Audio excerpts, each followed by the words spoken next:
ಪ್ರಿಯ ವೀಕ್ಷಕರೇ ನಮಸ್ಕಾರ. ನಮ್ಮ ಹಳ್ಳಿ ಸುದ್ದಿ ಯೂಟ್ಯೂಬ್ ಚಾನಲ್ಗೆ ಸ್ವಾಗತ. ಗೃಹಲಕ್ಷ್ಮಿ ಯೋಜನೆಯ 3 ಕಂತಿನ ಒಟ್ಟು 6,000 ರೂಪಾಯಿ ಹಣ ಜಮಾ ಆಗಲಿದೆ.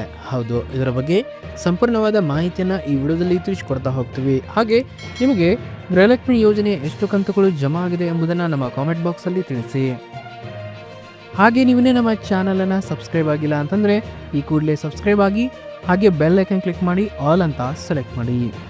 ರಾಜ್ಯದ ಮಹಿಳಾ ಸಬಲೀಕರಣ ಮತ್ತು ಆರ್ಥಿಕ ಸಹಾಯದ ದಿಶೆಯಲ್ಲಿ ಕಾಂಗ್ರೆಸ್ ಸರ್ಕಾರ ಜಾರಿಗೊಳಿಸಿರುವ ಪಂಚ ಗ್ಯಾರಂಟಿ ಯೋಜನೆಗಳಲ್ಲಿ ಗೃಹಲಕ್ಷ್ಮಿ ಒಂದು ಮಹತ್ವದ ಹೆಜ್ಜೆ ಆಗಿದೆ. ಈ ಯೋಜನೆ ಅಡಿಯಲ್ಲಿ ರಾಜ್ಯದ ಪ್ರತಿ ಮನೆ ಯಜಮಾನಿಯರ ಬ್ಯಾಂಕ್ ಖಾತೆಗೆ ಪ್ರತಿ ತಿಂಗಳು 2,000 ರೂಪಾಯಿಗಳನ್ನು ನೇರವಾಗಿ ಜಮಾ ಮಾಡಲಾಗುತ್ತಿದೆ. ಈ ನಿಧಿಯ ಅನೇಕ ಕುಟುಂಬಗಳ ದೈನಂದಿನ ಅವಶ್ಯಕತೆಗಳನ್ನ ಪೂರೈಸುವಲ್ಲಿ ಮಹತ್ವದ ಪಾತ್ರ ವಹಿಸಿದೆ. ಆದಾಗ್ಯೂ ಇತ್ತೀಚಿನ 22, 23 ಮತ್ತು 24ನೇ ಕಂತುಗಳಿಗೆ ಸಂಬಂಧಿಸಿದ 3 ತಿಂಗಳ ಬಾಕಿ ಹಣವಾದ ಒಟ್ಟು 6,000 ರೂಪಾಯಿಗಳ ಜಮೆಯ ವಿಳಂಬವಾಗಿದೆ. ಕಳೆದ ವರಮಹಾಲಕ್ಷ್ಮಿ ಹಬ್ಬದ ಸಮಯದಲ್ಲಿ 21ನೇ ಕಂತಿನ ಹಣವನ್ನು ಜಮಾ ಮಾಡಲಾಗಿತ್ತು.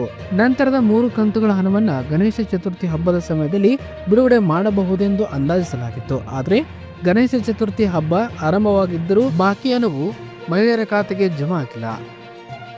ಈ ವಿಳಂಬವು ಅವರಲ್ಲಿ ಅಸಮಾಧಾನ ಮೂಡಿಸಿದೆ. ಈಗ ಮುಂಬರುವ ದಸರಾ ಹಬ್ಬದ ಅಂದ್ರೆ ಸೆಪ್ಟೆಂಬರ್ ಅಥವಾ ಅಕ್ಟೋಬರ್ ಸಮಯದಲ್ಲಿ ಈ 3 ಕಂತುಗಳನ್ನು ಒಟ್ಟಾಗಿ ಜಮಾ ಮಾಡುವ ಸಾಧ್ಯತೆ ಇದೆ. ಇನ್ನೊಂದು ಸಾಧ್ಯತೆ ಅಂದ್ರೆ ಮೊದಲ 2 ಕಂತುಗಳ ಹಣ 4,000 ರೂಪಾಯಿ ಬಿಡುಗಡೆ ಮಾಡಿ ನಂತರದ ಕಂತನ ದೀಪಾವಳಿ ಹಬ್ಬದ ಸಮಯದಲ್ಲಿ ಜಮಾ ಮಾಡಬಹುದು.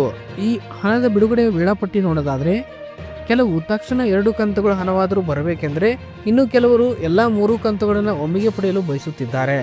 ಹೌದು, ಮಹಿಳಾ ಮತ್ತು ಮಕ್ಕಳ ಕಲ್ಯಾಣ ಇಲಾಖೆ ಸಚಿವ ಲಕ್ಷ್ಮೀ ಹೆಬ್ಬಾಳ್ಕರ್ ಅವರು ಈ ಬಾಕಿ ಹಣವನ್ನು ಶೀಘ್ರದಲ್ಲೇ ಬಿಡುಗಡೆ ಮಾಡುವ ಬಗ್ಗೆ ಭರವಸೆ ನೀಡಿದ್ದಾರೆ. ಈ ಯೋಜನೆಯ ವ್ಯಾಪಕತೆಯನ್ನ ಗಮನಿಸಿದರೆ ರಾಜ್ಯದಲ್ಲಿ ಸುಮಾರು 1.24 ಕೋಟಿ ಮಹಿಳೆಯರು ಇದ್ದಾರೆ. ಅವರು ತರಾಗಿದ್ದು ಇದುವರೆಗೆ 1.6 ಕೋಟಿಗಿಂತಲೂ ಹೆಚ್ಚು ಮಹಿಳೆಯರು ಎಲ್ಲಾ ಕಂತುಗಳ ಹಣವನ್ನು ಸ್ವೀಕರಿಸಿದ್ದಾರೆ.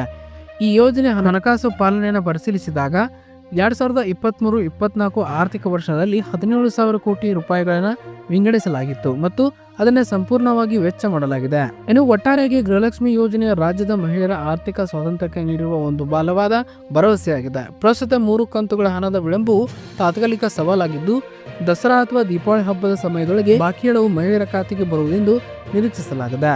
ಈ ಕುರಿತು ಹೆಚ್ಚಿನ ಅಧಿಕೃತ ಮಾಹಿತಿ ಮತ್ತು ಮಹಿಳಾ ಮತ್ತು ಮಕ್ಕಳ ಕಲ್ಯಾಣ ಇಲಾಖೆ ಅಧಿಕೃತ ನೋಟಿಫಿಕೇಶನ್ಗಳ ಪ್ರಕಟಣೆಗಳನ್ನು ಗಮನಿಸುವುದು ಉಚಿತವಾಗಿದೆ.